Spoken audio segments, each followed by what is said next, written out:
Tu peux prier en langue, jeûner chaque semaine, prêcher avec puissance, et pourtant être esclave de la luxure. Ce péché ne frappe pas d'abord le corps, mais l'âme. Il commence dans un regard prolongé, une pensée non crucifiée, un souvenir que tu refuses d'abandonner. Et un jour, il devient une habitude, un silence intérieur, une prison invisible. Proverbe chapitre 5, verset 22, dit « Le méchant est pris dans ses propres iniquités, il est saisi par les liens de son péché. » Ne te leurre pas. Tu peux chanter au culte le dimanche et nourrir la convoitise le soir. Mais Dieu voit. Il n'accuse pas, il appelle. Il ne rejette pas, il délivre. Et aujourd'hui, c'est un appel. Si tu ressens un vide en toi, un combat que tu n'oses nommer, alors cette vidéo est pour toi. Car 7 versets de feu vont être révélés. Pas des versets qu'on récite par habitude, mais des paroles vivantes, capables de couper, purifier, restaurer. 7 vérités bibliques pour extirper la racine de la luxure et redonner à ton cœur sa clarté. Si tu veux aller jusqu'au bout de cette purification, reste bien jusqu'à la fin. Une prière t'attend. Mais avant cela, abonne-toi à cette chaîne si tu crois que Dieu appelle une génération à la sainteté. Like cette vidéo pour soutenir cette mission de lumière. Et surtout, écris cette parole dans les commentaires comme un acte prophétique. Je ne veux plus vivre dans le secret de mes chaînes. Ce combat n'est pas le tien seul. Le ciel te regarde et la parole va parler. La luxure n'est pas un mot oublié dans la Bible, c'est un combat central de l'histoire humaine. Dès la Genèse, nous voyons la chute d'Ève provoquée par la convoitise d'un fruit défendu. Car le péché ne commence jamais par l'acte, mais par le regard, puis le désir.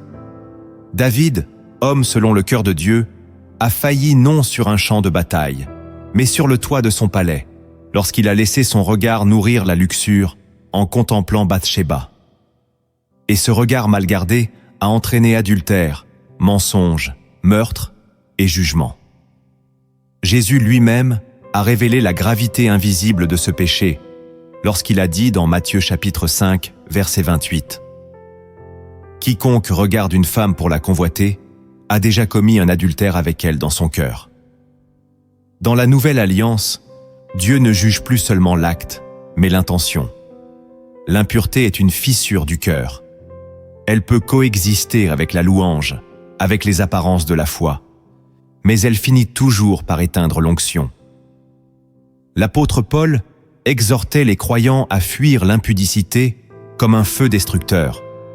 Fuyez l'impudicité.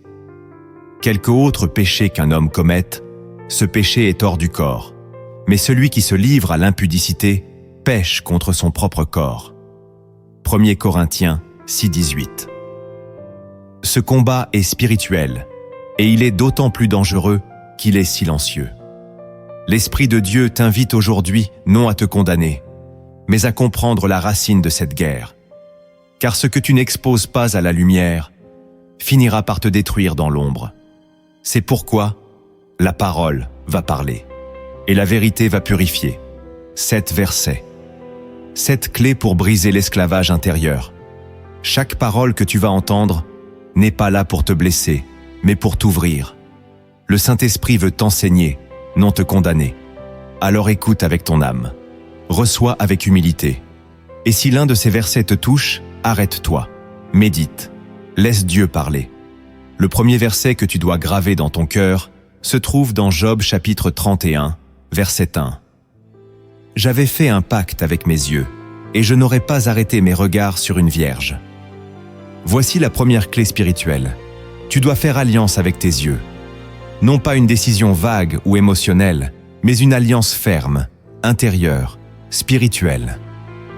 Job ne dit pas qu'il a simplement décidé de détourner le regard. Il parle d'un pacte, un engagement sacré, une discipline du regard née de la crainte de Dieu. Aujourd'hui, la majorité des chrétiens vivent dans une culture saturée d'images impures, de distractions visuelles constantes, de tentations à portée de main. Le regard devient un piège silencieux. On croit contrôler, on pense pouvoir gérer, mais on alimente un feu qu'on ne pourra plus éteindre. Tu ne peux pas nourrir ton regard de luxure et espérer marcher dans l'onction. La pureté ne s'impose pas, elle se choisit. Et ce choix commence dans les yeux. Si tu veux être libre, tu dois apprendre à fermer certaines fenêtres, à détourner ton attention volontairement. Pas seulement pour éviter le péché, mais pour préserver ta communion avec Dieu. Regarder avec pureté, c'est protéger ton âme. C'est dire à Dieu, « Mon regard t'appartient ». C'est faire le choix, jour après jour, de ne pas trahir cette alliance invisible. Et cela ne vient pas de ta force. Cela vient de l'Esprit qui sanctifie. Le Saint-Esprit n'entrera pas dans un cœur qui nourrit la luxure en secret. Il cherche un espace propre, un regard sanctifié. Ce verset de Job n'est pas une déclaration religieuse. C'est une arme spirituelle, une attitude de guerre intérieure. Car la victoire commence là, dans le silence de tes yeux. Es-tu prêt à faire alliance avec ton regard? Es-tu prêt à fermer certaines portes pour entendre Dieu plus clairement? Alors commence ici. Prie avec Job. Et que ton premier acte de délivrance soit ton regard. Le deuxième verset que tu dois méditer profondément se trouve dans Matthieu chapitre 6, verset 22. L'œil est la lampe du corps. Si ton œil est en bon état, tout ton corps sera éclairé. Ce que Jésus révèle ici n'est pas une métaphore poétique, c'est une réalité spirituelle fondamentale. Ton regard détermine la lumière ou l'obscurité qui habite ton être. Ce que tu regardes alimente ce que tu deviens. Ce que tu laisses entrer par tes yeux pénètre ton âme, influence tes pensées et façonne même ta relation avec Dieu.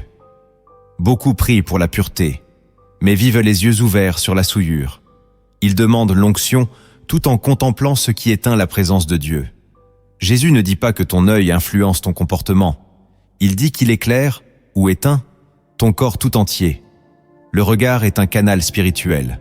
Ce que tu autorises à passer par là affecte non seulement ta moralité, mais aussi ta capacité à discerner, à entendre, à aimer. Car la luxure obscurcit la vision. Elle brouille les repères. Elle embrouille le jugement. Et elle t'amène, doucement mais sûrement, à tolérer ce que Dieu déteste. Frère, sœur, comprends ceci. Si tu veux avancer avec Dieu, tu dois sanctifier ton œil. Ce n'est pas un simple effort charnel. C'est une démarche de lumière, une invitation à rééduquer ton regard. Regarder autrement. Apprendre à détourner les yeux non par peur, mais par amour, par fidélité. Parce que tu veux que ton corps entier soit dans la lumière, parce que tu refuses les ténèbres intimes, même silencieuses. Si ton regard est pur, ta parole sera pure. Ton adoration sera profonde, ta prière sera fluide, et ton corps deviendra un temple habité par la clarté divine. Mais si ton œil est mal tourné, même si personne ne le voit, alors l'obscurité gagne des parts de ton être. C'est pourquoi Jésus commence par là, car c'est là que tout commence. Ce verset est une vérité reflet. Il t'oblige à regarder non autour de toi, mais en toi. Alors pose-toi cette question. Dans la vérité du silence, que laissent entrer mes yeux chaque jour? Car cette lumière ou cette obscurité va te suivre, te modeler, te révéler. Tu ne peux pas prier comme un prophète si tu regardes comme un esclave. Sanctifie ton regard et la lumière reviendra. Le troisième verset que tu dois graver dans ton esprit est dans 1 Thessaloniciens chapitre 4, versets 3 à 5. Ce que Dieu veut, c'est votre sanctification. C'est que vous vous absteniez de l'impudicité. C'est que chacun de vous sache posséder son corps dans la sainteté et l'honnêteté, sans se livrer à une convoitise passionnée comme font les païens qui ne connaissent pas Dieu. Voici une vérité oubliée. Dieu ne cherche pas d'abord ton service, il cherche ta sanctification. Tu peux chanter, servir, t'agiter dans les œuvres. Mais si tu n'as pas appris à posséder ton corps dans la sainteté, tu passes à côté de sa volonté. Ce verset est clair, précis, dérangeant. Il ne laisse pas place à l'ambiguïté.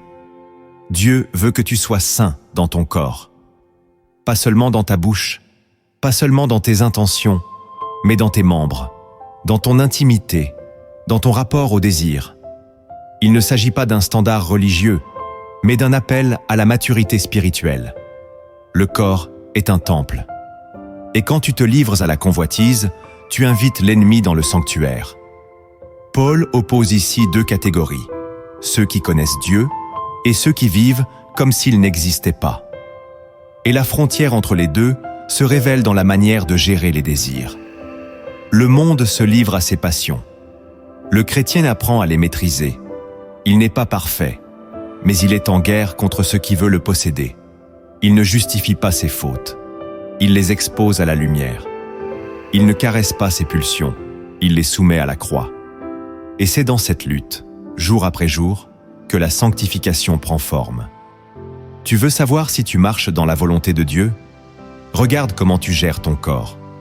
Ce n'est pas un sujet secondaire. C'est la base, le fondement. Tu ne peux pas porter l'onction si tu vis dans le compromis. Tu ne peux pas réclamer le feu si ton autel est souillé. C'est ici que beaucoup tombent. Ils cherchent la puissance sans la pureté. Mais la puissance sans la sanctification n'est que façade. Dieu cherche un peuple qui sait dire non au feu étranger. Un peuple qui connaît Dieu non seulement avec la bouche, mais avec son corps. Alors fais ce choix.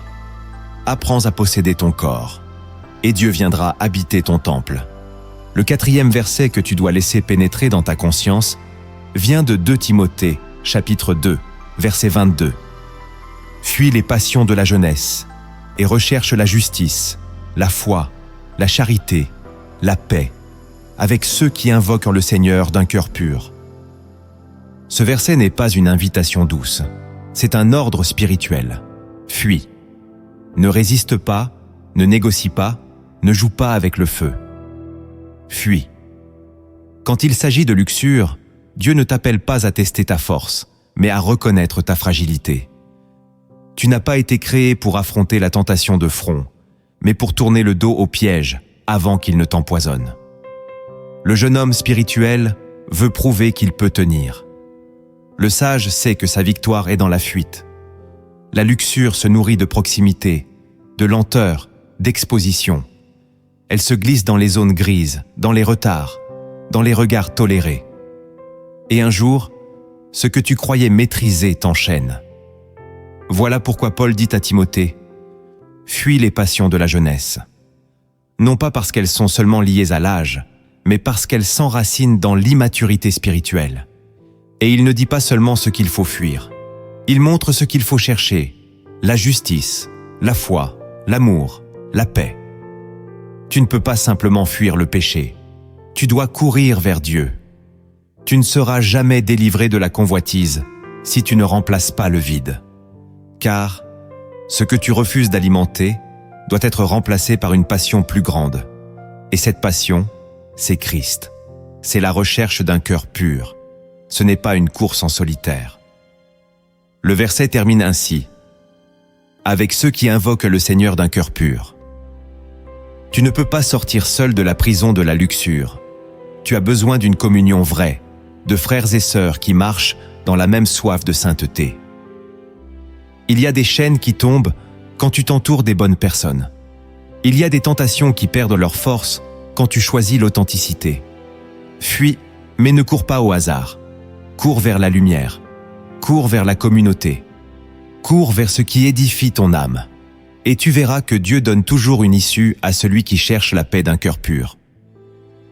Le 5e verset que tu dois laisser façonner en toi est dans Romains chapitre 13, versets 13 et 14. Marchons honnêtement, comme en plein jour, loin des excès et de l'impudicité, de la luxure et des dérèglements. Mais revêtez-vous du Seigneur Jésus-Christ, et n'ayez pas soin de la chair pour en satisfaire les convoitises. Voici un appel puissant à sortir du compromis caché.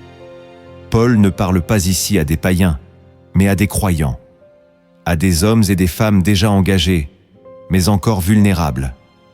Il les exhorte à marcher comme en plein jour, c'est-à-dire dans la transparence, dans l'intégrité, dans la lumière. Car la luxure prospère dans l'obscurité. Elle grandit là où l'on cache, là où l'on minimise, là où l'on retarde la repentance. Mais quand tu choisis de marcher comme si chaque pas était vu de Dieu, et il l'est, alors tu renonces à la duplicité. Ce verset est une invitation à l'honnêteté radicale. Vis comme si tu étais toujours en face du trône. Et c'est là que la deuxième partie devient essentielle. Paul ne dit pas simplement « abandonne la chair », il dit « revêt-toi de Christ ». Ce n'est pas une réforme comportementale, c'est un changement d'identité. Tu ne vas pas vaincre la luxure par la force du caractère, mais en adoptant la personne du Christ en toi. Ce que tu revêts détermine ce que tu nourris. Si tu vis centré sur tes besoins, tes pulsions, ton plaisir, tu renforces la chair. Si tu vis centré sur Jésus, tu nourris l'esprit. Et peu à peu, les chaînes tombent. Ce verset contient aussi une alerte. N'ayez pas soin de la chair. Cela veut dire, ne cultive pas ce qui te fait chuter. Ne prépare pas l'ambiance du péché. Ne construis pas des excuses à ta fragilité. Il y a des choses que tu sais nocives pour ton âme, mais que tu tolères encore par habitude ou par confort. Ce verset t'appelle à une décision claire, vivre comme un fils de lumière, ou continuer à cohabiter avec les ténèbres dans le secret. Le Saint-Esprit ne se manifeste pas là où la chair est entretenue. Mais si tu choisis de revêtir Christ chaque jour, si tu choisis la lumière même dans les moments de faiblesse, alors la convoitise perdra sa voix. La luxure ne peut pas tenir dans une âme habitée. Ce n'est pas en luttant seul que tu vaincras, c'est en laissant Jésus prendre toute la place. Le 6e verset que tu dois laisser brûler en toi se trouve dans Galates chapitre 5, versets 16 et 17. Je dis donc, marchez selon l'esprit, et vous n'accomplirez pas les désirs de la chair, car la chair a des désirs contraires à ceux de l'esprit, et l'esprit en a de contraires à ceux de la chair. Ils sont opposés entre eux, afin que vous ne fassiez point ce que vous voudriez. Ce verset révèle une réalité que beaucoup refusent d'accepter. La lutte contre la luxure n'est pas d'abord une question de volonté, c'est une question de domination spirituelle. La chair a ses désirs, ses élans, ses impulsions, et tant que tu essaies de la contrôler par tes propres forces, elle gagne. Mais l'esprit a aussi ses désirs. Et si tu marches selon l'esprit, alors la chair s'affaiblit. C'est une loi spirituelle. Ce texte n'enseigne pas une discipline religieuse, mais une stratégie de délivrance. Paul ne dit pas « réprime la chair », il dit « marche », car celui qui reste immobile face à la tentation est déjà en train de tomber. La marche dans l'esprit, c'est un mouvement continu vers Dieu. C'est une vie de communion, une écoute intérieure, un choix constant d'obéir à ce que Dieu murmure, même quand la chair hurle. La luxure n'est pas juste un excès de désir, c'est une déconnexion de l'esprit. Elle s'infiltre quand tu arrêtes de marcher, quand tu pries moins, quand tu ignores les avertissements intérieurs, quand tu te fatigues spirituellement. Et c'est là qu'elle prend racine. Mais la bonne nouvelle, c'est que chaque pas avec l'esprit est un pas de victoire. Ce verset ne promet pas une suppression magique des désirs charnels. Il parle d'un combat, d'une opposition constante, mais aussi d'une voie claire. Si tu avances avec Dieu, tu n'accompliras pas ce que la chair réclame. C'est une promesse. Ce verset, c'est une carte de sortie, un chemin d'évasion. Et il commence là où tu décides de bouger, de ne plus rester dans l'inaction, de ne plus justifier, mais de marcher, même lentement, même blessé, vers la présence de Dieu. Chaque matin où tu choisis l'esprit, la chair perd un peu plus de sa voix. Et un jour, ce qui t'enchaînait ne te retiendra plus. Le 7e verset que tu dois garder comme une épée dans ton esprit vient de Psaume 119, verset 9. Comment le jeune homme rendra-t-il pur son sentier en se dirigeant d'après ta parole? Ce verset est une boussole éternelle. Il ne parle pas seulement à la jeunesse de l'âge, mais à la jeunesse du cœur, à celui qui cherche à marcher droit, mais trébuche encore, à celui qui aime Dieu, mais ne sait plus comment se tenir pur dans un monde souillé. La question est simple. Comment garder son sentier pur? Et la réponse est directe, en se dirigeant d'après la parole. Pas en se fiant à ses émotions, pas en se reposant sur ses promesses, mais en s'alignant chaque jour sur ce que Dieu dit. Car ce que tu écoutes façonne ton chemin. Ce que tu médites alimente ton discernement. Et ce que tu choisis d'appliquer trace ton sentier. Beaucoup veulent être purs, mais refusent de nourrir leur esprit. Ils se battent contre la luxure, avec une âme affamée, affaiblie, fragile. Tu ne peux pas gagner ce combat sans la parole. Elle est ton épée, ta lumière, ta force. La luxure n'est pas simplement un trouble du corps, c'est une famine de la vérité. Et si ton sentier est obscur, c'est peut-être que la parole ne l'éclaire plus. Quand tu reviens aux Écritures, quelque chose se réordonne en toi. Tu vois plus clair. Tu discernes le piège avant qu'il ne s'ouvre. Tu entends la voix de Dieu plus nettement. Et tu redeviens maître de ton chemin. Ce verset te donne une réponse divine, pratique, efficace. Si tu veux être pur, lis, médite, garde la parole dans ton cœur. Ne cherche pas la pureté comme un objectif émotionnel. Cherche-la comme un fruit de ton obéissance quotidienne. Et tu verras que plus la parole habite ton esprit, moins la luxure trouve de place. Ton sentier n'a pas à rester confus. Il peut devenir droit, éclatant, dirigé par Dieu. Si tu obéis à sa voix, tu as entendu les versets, tu as été éclairé par la parole. Mais maintenant, le Saint-Esprit veut aller plus loin. Car derrière chaque texte, il y a une profondeur, une vérité cachée, une racine que Dieu veut déraciner pour t'emmener vers une liberté plus haute. Voici maintenant 7 révélations que tu ne peux pas ignorer si tu veux vraiment être pur. La première vérité cachée que tu dois comprendre, c'est que la luxure est une stratégie de vol spirituel. Elle ne se contente pas de troubler ton cœur. Elle te vole ta paix, ton discernement, ta clarté, ta force. Elle agit comme un parasite silencieux. Elle ne détruit pas tout d'un coup. Elle s'installe doucement, lentement, jusqu'à ce que tu ne reconnaisses plus ton propre état. Tu pries, mais tu ne ressens plus sa présence. Tu lis la Bible, mais rien ne pénètre. Tu entends les chants, mais ton âme reste sèche. Pourquoi? Parce qu'un voleur est entré, et tu l'as laissé passer par le regard, le fantasme, la distraction entretenue. Jésus a dit dans Jean chapitre 10, verset 10, « Le voleur ne vient que pour dérober, égorger et détruire. » La luxure, même déguisée en plaisir secret, agit selon ce principe. Elle dérobe ton autorité spirituelle. Elle égorge ta concentration. Elle détruit ton intimité avec Dieu. Et le pire, c'est qu'elle fait tout cela sans bruit. Tu n'as pas chuté violemment. Tu t'es vidé lentement. Voilà pourquoi tu dois la considérer pour ce qu'elle est vraiment. Une œuvre de vol contre ta destinée. Tu avais des visions, des appels, une sensibilité à l'esprit. Et aujourd'hui, tu n'entends plus rien. Tu crois que Dieu s'est éloigné, mais c'est peut-être ton cœur qui s'est laissé voler. La luxure ne vole pas seulement la pureté, elle vole la direction. Elle brouille ta capacité à reconnaître la voix de Dieu. Tu commences à douter, à t'égarer, à prendre des chemins qui te paraissent bons, mais qui ne mènent nulle part. Voilà pourquoi tu ne peux pas la tolérer. Pas même un peu, pas même en pensée, car chaque concession est un terrain conquis par le voleur. La première délivrance commence ici. Reconnais que ce plaisir secret est un vol, et décide de fermer la porte, de fortifier ton intérieur, de dire « Je refuse d'être volé une journée de plus ».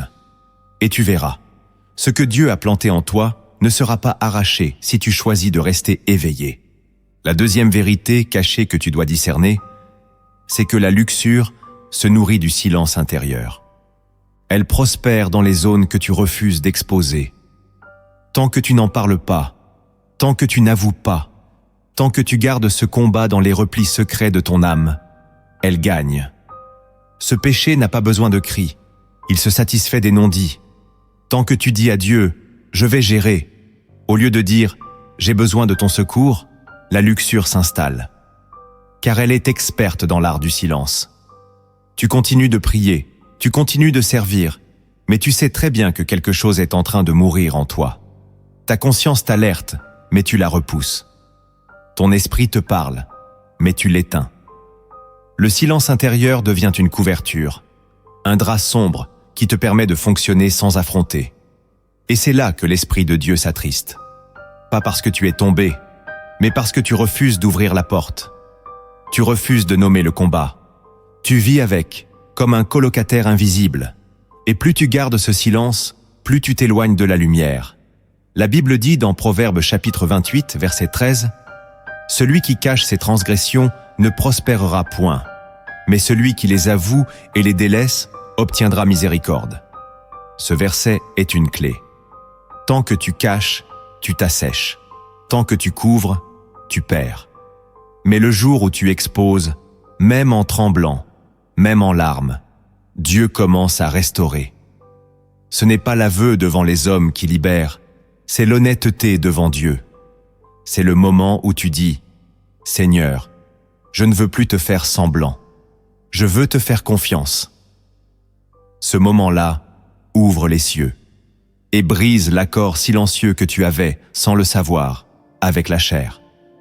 Tu crois peut-être que ton silence te protège, mais en réalité, c'est lui qui alimente la prison. Alors fais le choix aujourd'hui de ne plus vivre avec des zones mortes dans ton cœur.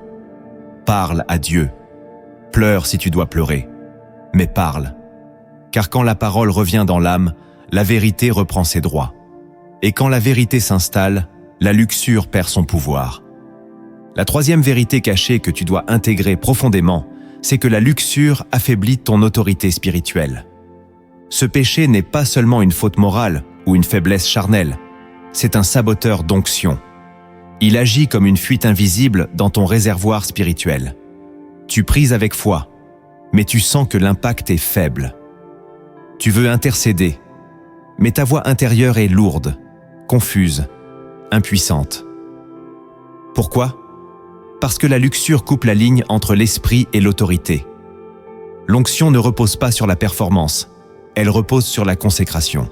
Et chaque regard impur, chaque pensée entretenue, chaque acte dissimulé, agit comme un détournement d'énergie spirituelle. Tu as l'impression d'être encore debout, mais l'huile a cessé de couler. Tu continues les gestes, mais la puissance t'a quitté en silence, comme avec Samson. Juge chapitre 16, verset 20, dit « Il se réveilla et dit « Je m'en tirerai comme les autres fois, et je me dégagerai. » Mais il ne savait pas que l'Éternel s'était retiré de lui. Voilà ce qui arrive quand la luxure devient un compagnon toléré. Tu crois pouvoir continuer comme avant, mais quelque chose d'essentiel s'est retiré. Ta voix n'a plus la même portée. Tes prières n'ont plus le même feu. Tu prêches, mais l'onction ne descend plus. Et le danger, c'est de t'habituer à ce vide, en croyant que Dieu s'est tu, alors que c'est ta chair qui a éteint sa présence. La luxure, même occasionnelle, même contrôlée, épuise ta force intérieure. Elle émousse ton discernement. Elle rend ton esprit flou et elle expose ton âme à d'autres chaînes. Mais voici la bonne nouvelle. Ce que la luxure a affaibli, Dieu peut le restaurer. Si tu reviens à lui avec un cœur brisé, il ne te repoussera pas.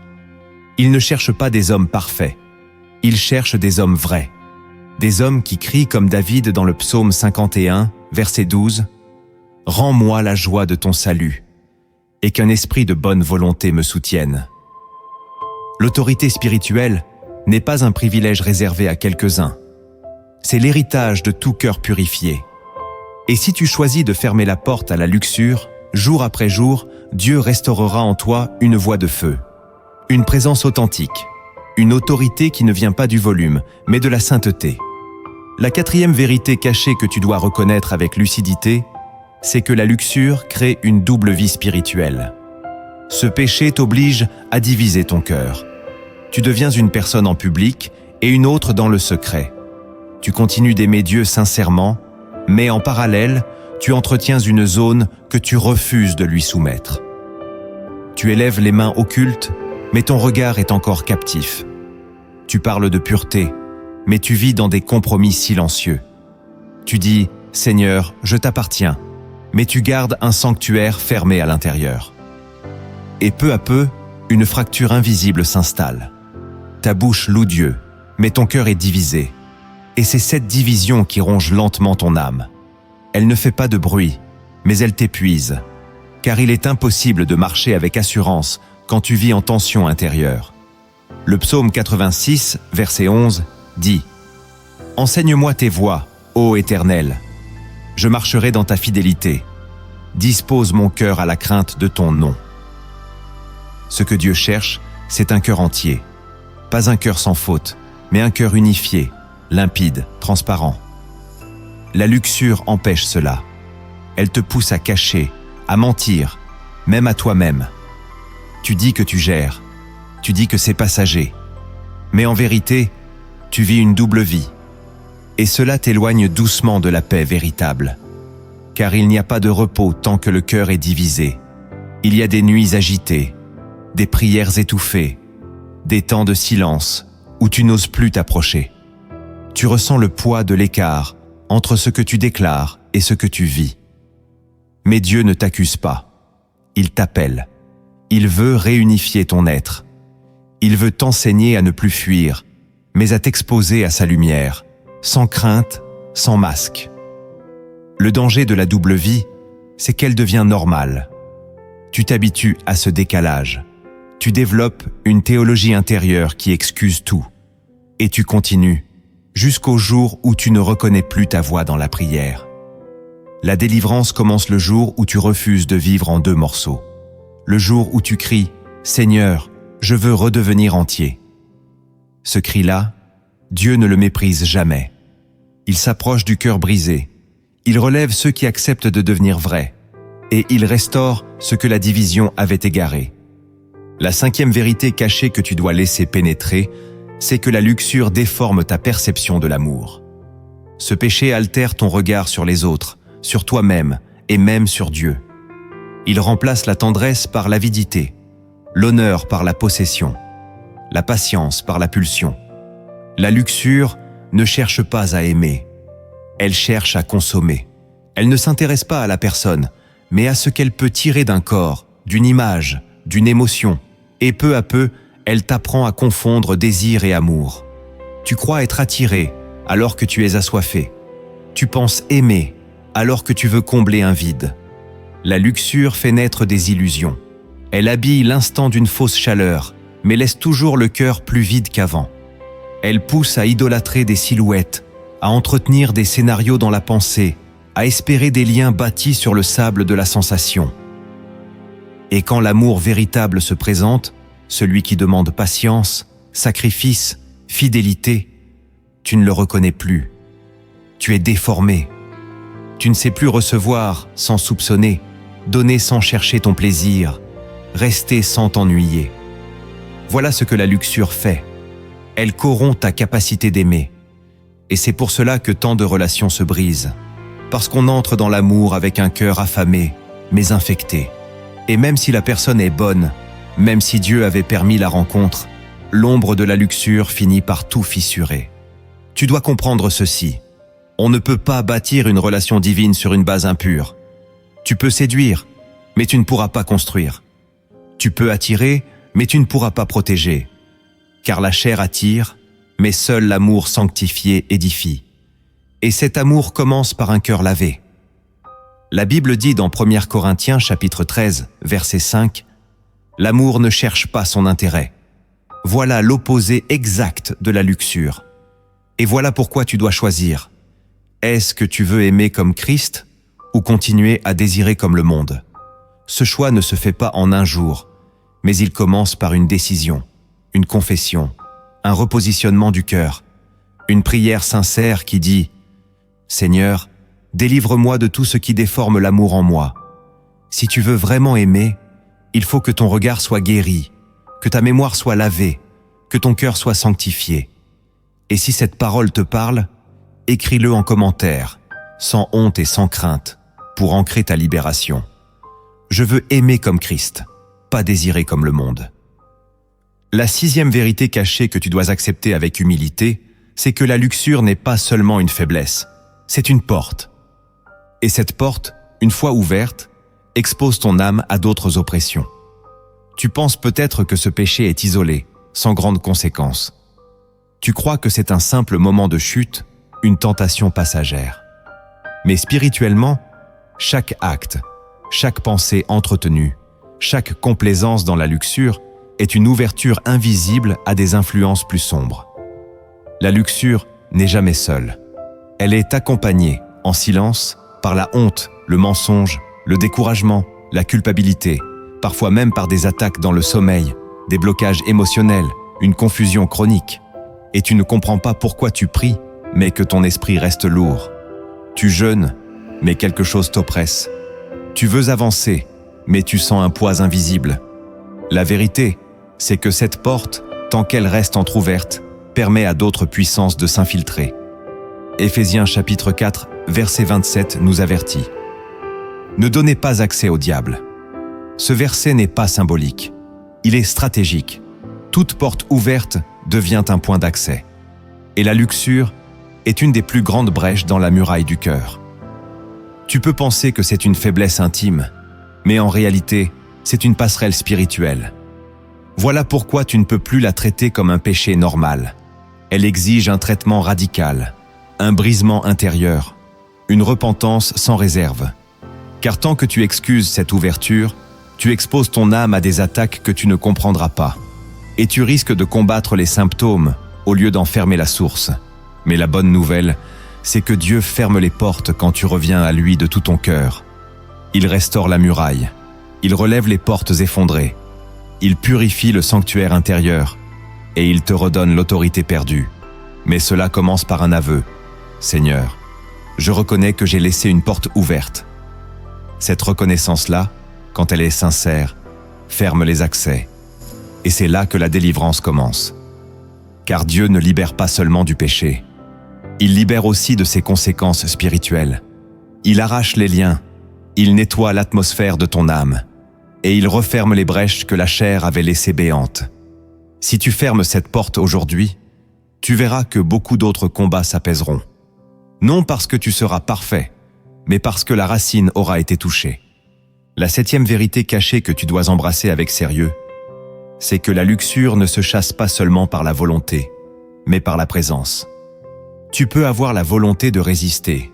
Tu peux multiplier les résolutions, les engagements, les plans pour te reprendre en main. Mais si la présence de Dieu ne remplit pas les zones vides en toi, la luxure reviendra. Car ce péché est une réponse déformée à un besoin réel. Le besoin d'amour, de consolation, de chaleur, de sécurité intérieure. Et tant que ces besoins restent inassouvis par Dieu, la chair cherchera un substitut. Voilà pourquoi tant de croyants tombent encore après avoir sincèrement voulu changer. Ils ont supprimé l'image, fermé l'écran, confessé leurs fautes. Mais ils n'ont pas remplacé. Ils n'ont pas permis à la présence de Dieu de venir occuper l'espace intérieur. Et l'âme vide devient à nouveau vulnérable. Jésus dit dans Matthieu chapitre 12, versets 43 à 45, que lorsqu'un esprit impur est sorti d'un homme, il revient, et s'il trouve la maison vide, il s'y réinstalle avec 7 autres plus mauvais que lui. Cette parole est dure, mais vraie. Ce n'est pas l'absence du péché qui te garde libre, c'est la plénitude de l'esprit. Tu dois apprendre à t'immerger dans la présence de Dieu, non comme une routine religieuse, mais comme une nécessité vitale. Car la gloire de Dieu, quand elle habite un cœur, brûle les impuretés, redresse les pensées, aligne les désirs. C'est là que tu ne te bats plus seulement contre la chair. Tu es porté par une réalité plus forte. La présence ne se fabrique pas. Elle se cherche. Elle se cultive. Elle se désire.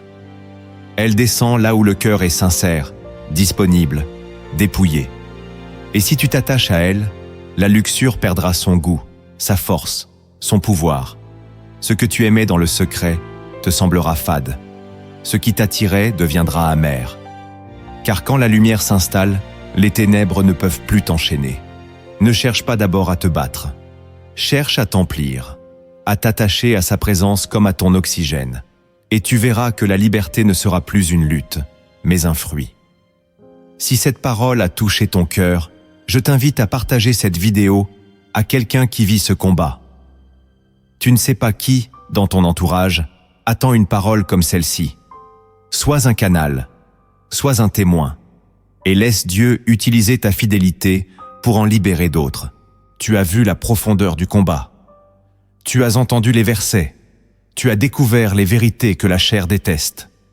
Mais maintenant, vient le moment du choix. Le moment où la lumière doit devenir action. Car Dieu ne cherche pas des auditeurs émus. Il cherche des disciples transformés.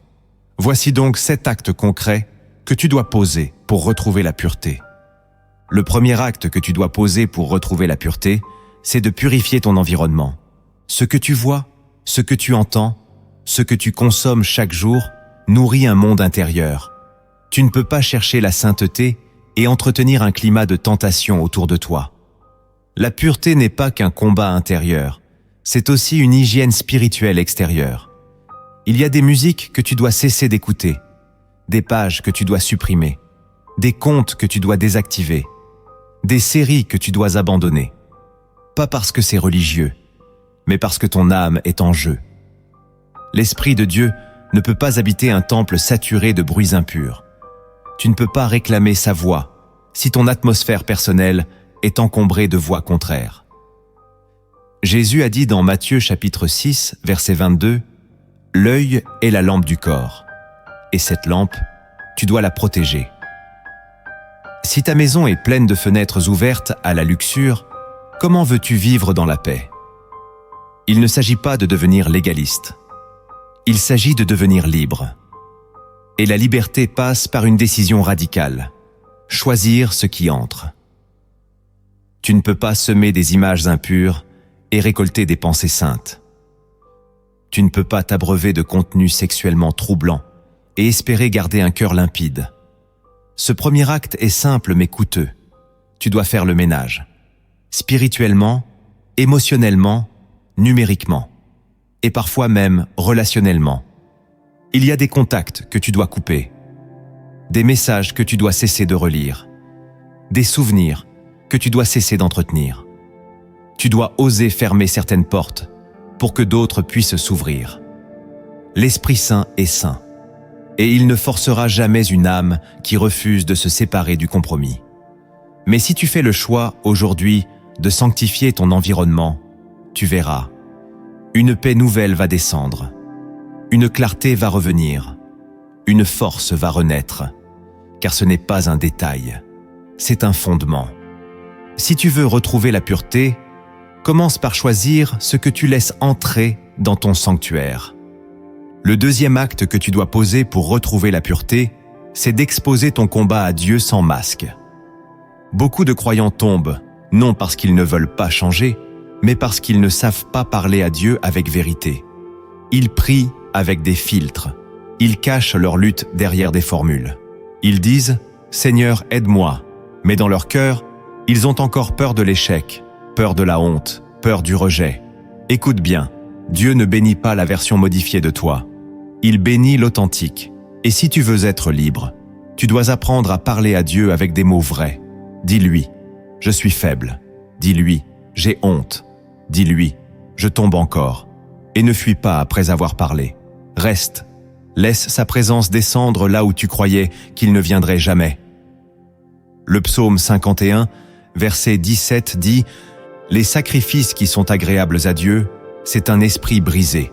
Ô Dieu, tu ne dédaignes pas un cœur brisé et contrit. » Ce verset est une porte. Il t'invite à déposer ton masque, à abandonner le rôle du chrétien fort pour embrasser la posture du fils fragile. Dieu n'est pas venu chercher les performants, il est venu sauver les blessés. Et dans ce combat contre la luxure, ta plus grande force, ce sera ta transparence. Tant que tu caches, le péché domine. Mais le jour où tu exposes, la lumière entre. Et cette lumière n'est pas une lumière de condamnation, c'est une lumière de guérison, car Dieu connaît déjà tout. Mais il attend que tu lui ouvres ce lieu, non par peur, mais par confiance. Le Saint-Esprit ne vient pas là où on le surveille.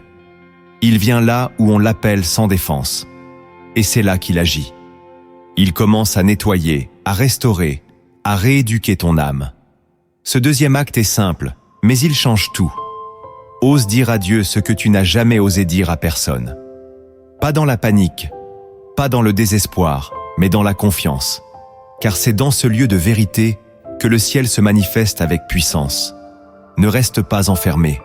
Ne laisse pas ton silence nourrir ta prison. Ouvre la bouche, ouvre ton cœur, et laisse ton Dieu te répondre.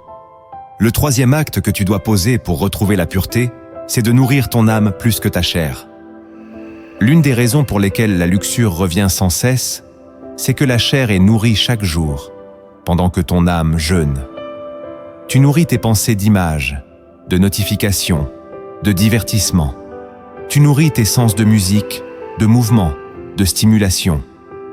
Mais ton esprit, à peine quelques versets, quelques prières pressées, une adoration partielle. Et tu t'étonnes d'être faible. La vérité est simple.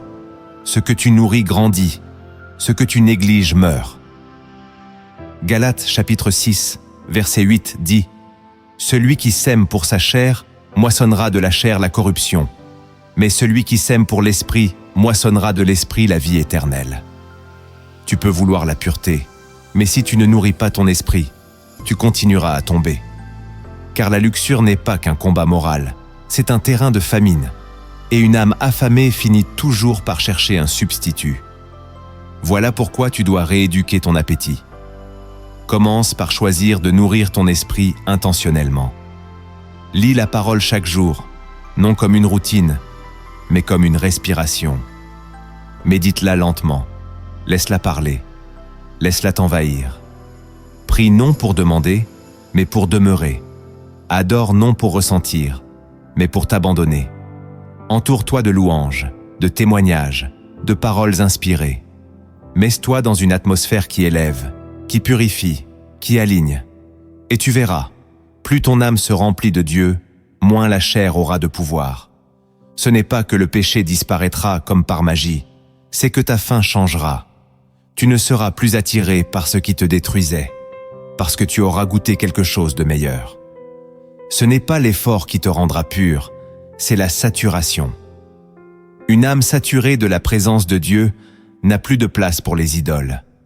Et c'est là que la vraie transformation commence. Quand ton plaisir change. Quand ton appétit devient sain. Ce troisième acte est simple mais radical. Fais de ton âme une priorité, et elle deviendra ta protection. Nourris-la chaque jour, même si tu ne vois pas les fruits immédiatement. Car une âme remplie de Dieu est une forteresse que la luxure ne peut plus pénétrer. Le quatrième acte que tu dois poser pour retrouver la pureté, c'est d'entrer dans un jeûne de rééducation spirituelle. Le jeûne n'est pas une punition du corps, c'est une restauration de l'ordre intérieur. Il remet l'esprit à sa place, il désarme la chair, il vide le cœur pour que Dieu puisse le remplir.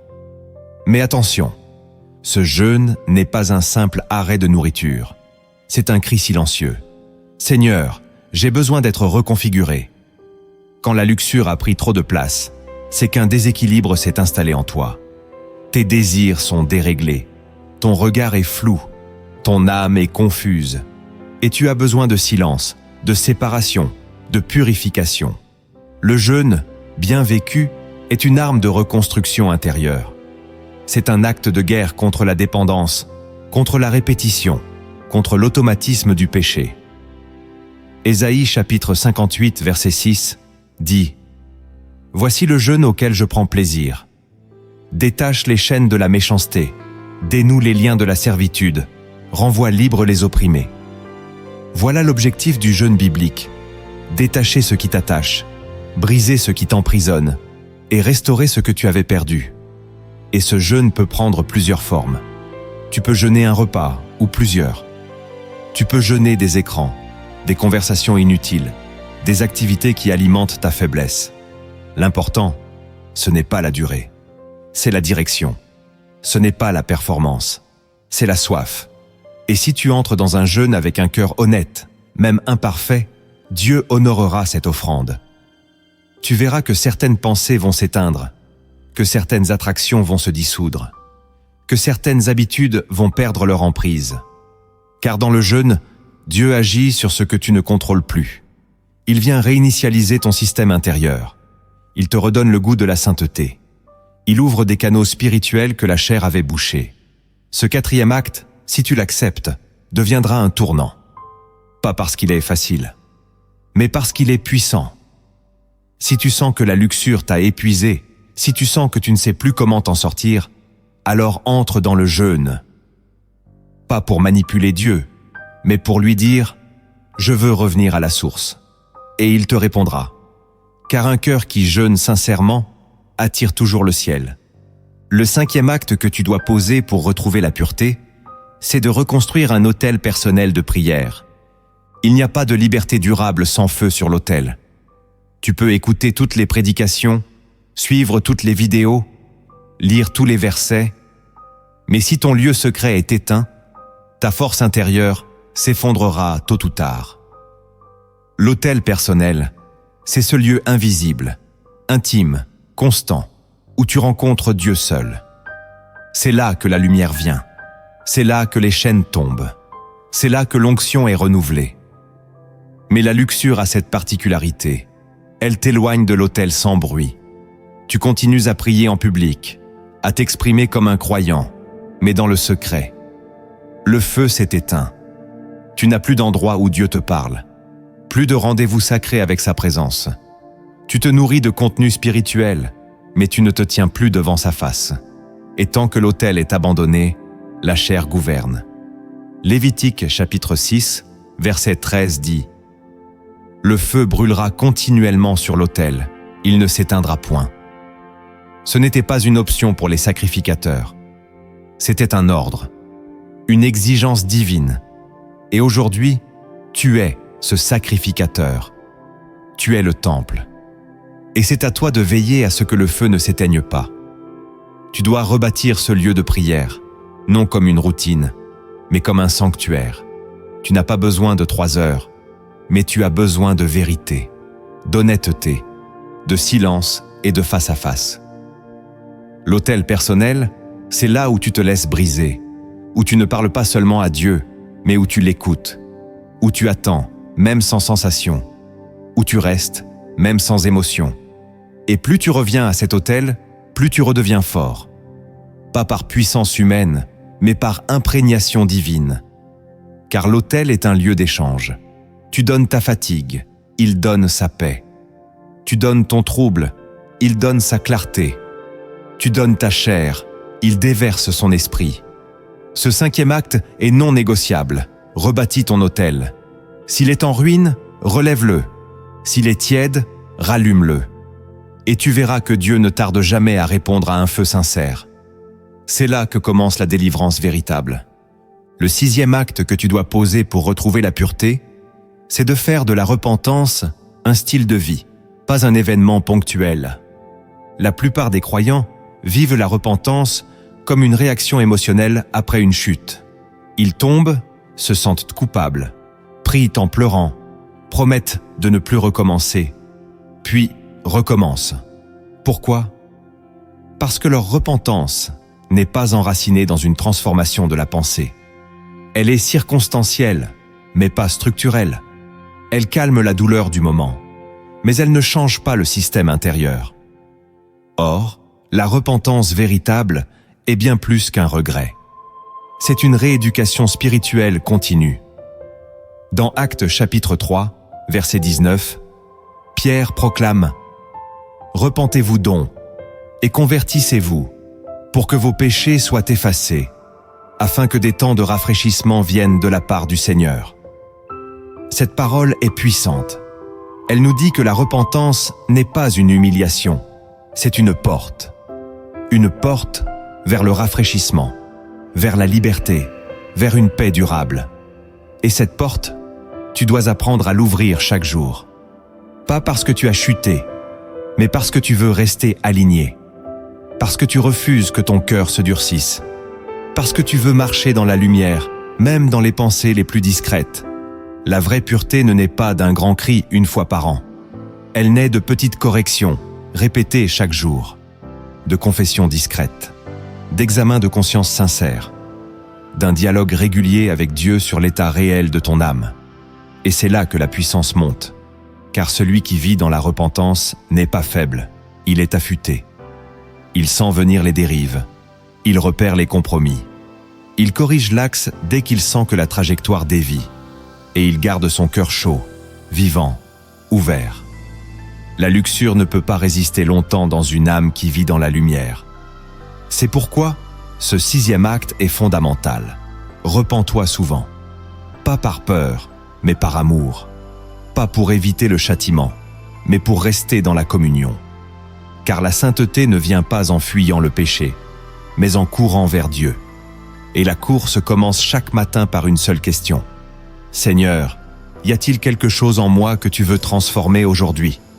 Si tu oses poser cette question jour après jour, la pureté deviendra un style de vie. Et la repentance ne sera plus un poids, mais un chemin vers la liberté. Le 7e acte que tu dois poser pour retrouver la pureté, c'est de choisir consciemment une nouvelle identité. Tant que tu te vois comme un esclave qui lutte, tu resteras prisonnier. Tant que tu penses que tu es simplement un pécheur faible, destiné à tomber encore, tu agiras selon cette image.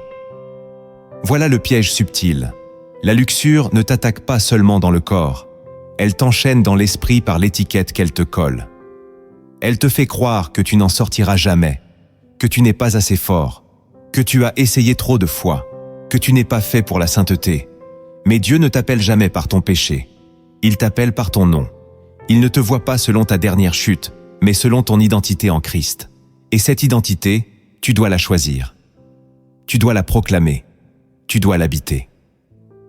2 Corinthiens chapitre 5 verset 17 dit « Si quelqu'un est en Christ, il est une nouvelle créature. Les choses anciennes sont passées. Voici, toutes choses sont devenues nouvelles. » Ce verset n'est pas symbolique. Il est spirituellement réel. Tu n'es pas destiné à vivre dans le cycle éternel de la chute et du pardon. Tu es destiné à marcher dans la nouveauté. Tu n'es pas un ancien prisonnier avec une chaîne aux pieds.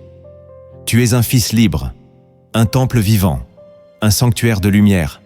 Et si tu veux vaincre la luxure, tu dois commencer à croire cela, à penser cela, à te parler selon cette réalité, à refuser les pensées qui disent que tu es faible, sale, indigne. Car la délivrance commence dans l'image que tu as de toi-même dans les yeux de Dieu. Ce 7e acte n'est pas mental, il est prophétique. Il t'appelle à dire « Je suis un homme de Dieu, je suis une femme sanctifiée, je suis habité par l'Esprit. » Même si tu ne le ressens pas encore, même si ton passé crie le contraire, même si tu luttes encore, tu proclames non ce que tu es, mais ce que tu deviens. Et en le disant, tu appelles cette réalité à se manifester. Car la sainteté n'est pas un sommet à atteindre. C'est une position à accepter. Tu es en Christ. Tu es nouveau. Et si tu marches dans cette vérité, les chaînes tomberont une à une. Il est temps maintenant d'ouvrir ton esprit à une image, une histoire, une parabole inspirée des cieux, sous laquelle se cache un appel profond du Père. Il était une fois un homme que Dieu avait visité dès sa jeunesse. Il portait en lui un feu doux, discret, mais véritable. Chaque matin, il se levait pour parler avec Dieu. Il avait bâti un petit sanctuaire dans le secret, une chambre sans bruit où seul l'Éternel entrait. Et dans cette pièce, il se sentait entier, aimé, fort, en paix. Mais au fil du temps, le monde l'a séduit. Il n'a pas abandonné son sanctuaire d'un coup. Non, il a juste commencé à remettre à plus tard. Une prière oubliée, un verset sauté, un regard un peu trop long, un lien qu'il n'a pas coupé. Il se disait « je gère ». Et un jour, sans s'en rendre compte, le sanctuaire a été envahi.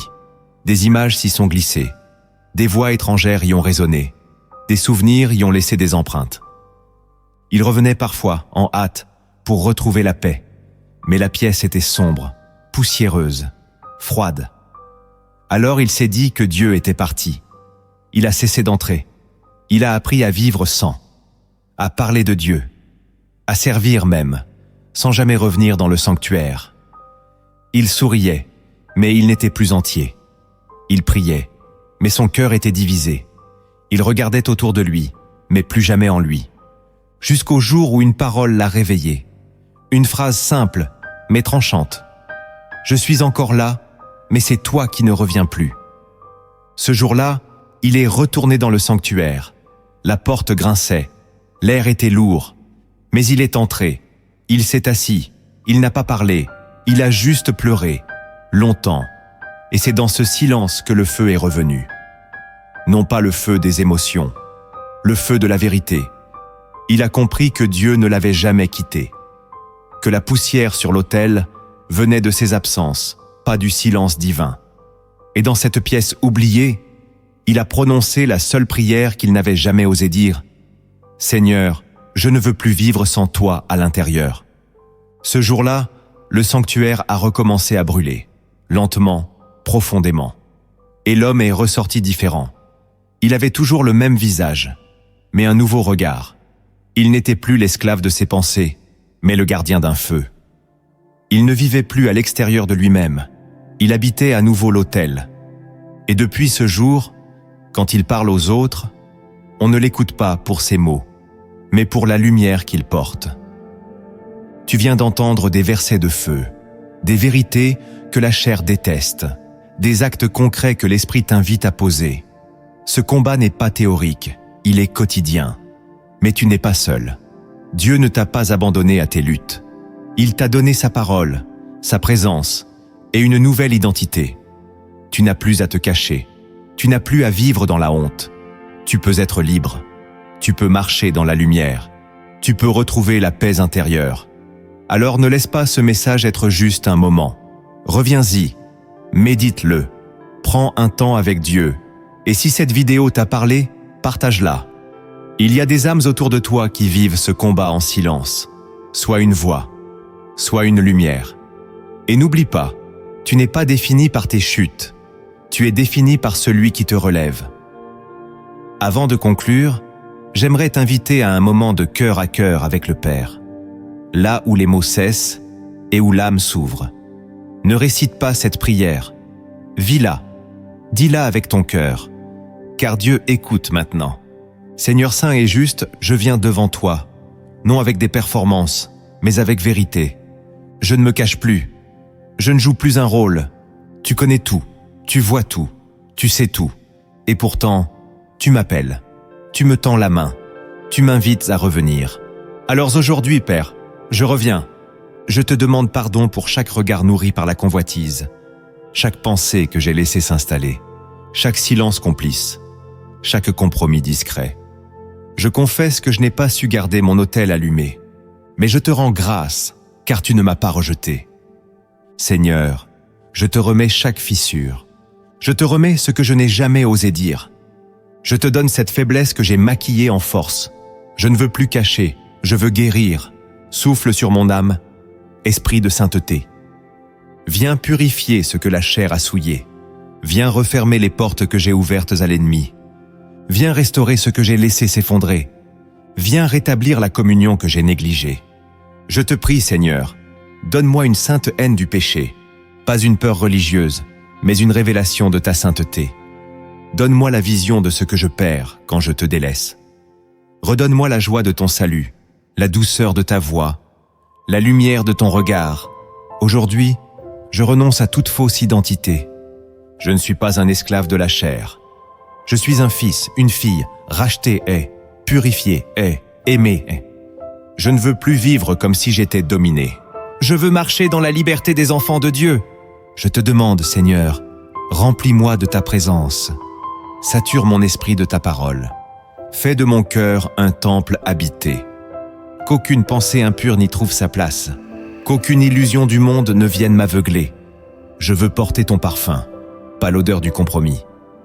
Donne-moi des yeux sanctifiés, des pensées alignées, des mains propres et un cœur entier. Que ma vie secrète te glorifie plus que mes paroles publiques. Que mon obéissance silencieuse parle plus fort que mes déclarations. Seigneur, entoure-moi de frères et sœurs qui te craignent. Retire de mon cercle toute influence qui m'éloigne de toi. Donne-moi une communauté de lumière, et que chaque jour, je me lève avec un seul désir. Te plaire, te suivre, t'aimer. Je proclame que ma vie n'appartient plus au passé. Je marche vers la sainteté, pas par mes forces, mais par ton esprit qui vit en moi. Merci, Seigneur, pour cette restauration. Merci pour ta fidélité. Merci pour ton amour plus fort que mes chaînes. À toi la gloire pour l'éternité. Amen.